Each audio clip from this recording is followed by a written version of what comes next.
தேசிய மாநில நெடுஞ்சாலைகள் மற்றும் சாலை ஓரங்களில் உள்ள கொடிமரங்களை அகற்ற தனி நீதிபதி பிறப்பித்த உத்தரவை உறுதி செய்து மெட்ராஸ் உயர்நீதிமன்ற மதுரை அமர்வு உத்தரவை பிறப்பித்திருக்கிறது. கூடுதல் விவரங்களை செய்தியாளர் மாரிச்சாமி வழங்க கேட்கலாம். மாரிச்சாமி, இந்த வழக்கின் முழு பின்னணியும் விவரிங்க.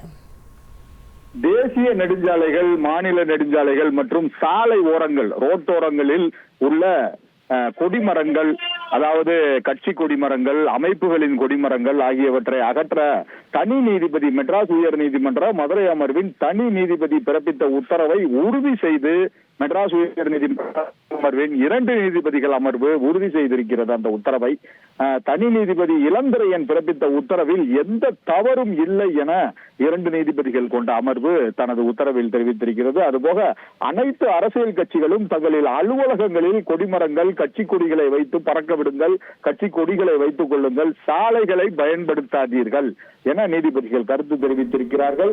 மேலும் ஜனநாயக உரிமையை பொதுமக்களின் உயிருக்கு அச்சுறுத்தல் உள்ள விஷயத்தில் கேட்க வேண்டாம் எனவும், இதில் தலையிடவில்லை, அதற்காகவே இதில் தலையிட விரும்பவில்லை எனவும் நீதிபதிகள் கருத்து தெரிவித்திருக்கிறார்கள். சாலைகள் என்பது தடையற்ற போக்குவரத்தும் பொதுமக்களின் பாதுகாப்பும் முக்கியமானது. நெடுஞ்சாலைகளில் கட்சி கொடிகள், பிளக்ஸ் பேனர்கள், கொடிமரங்கள் வைக்க எந்தவித அனுமதியும் கிடையாது என தங்கள் உத்தரவில் பிறப்பித்திருக்கிறார்கள். மதுரையைச் சேர்ந்த அம்மாவாசை என்பவர் இந்த மேல்முறையீட்டு வழக்கினை தாக்கல் செய்திருக்கிறார். அதில் விலாங்குடி பகுதியைச் சேர்ந்த அதிமுக பகுதி செயலாளர் சித்தன் என்பவர் அதாவது கொடிக்கம்பம் வைப்பதற்கு அனுமதி கோரி ஒரு வழக்கு தாக்கல் செய்தார். அதில் தனி நீதிபதி கொடிக்கம்பங்கள் எந்த சாலைகளிலும் சாலை ஓரங்களிலும் வைக்கக்கூடாது என உத்தரவிட்டிருக்கிறார்.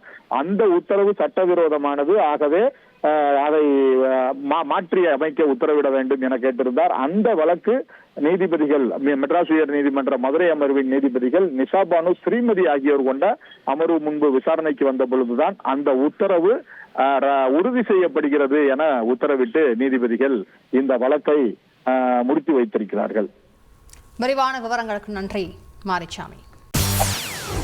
செய்திகளை உடனுக்குடன் தெரிந்து கொள்ள உடனே சப்ஸ்கிரைப் பண்ணுங்க.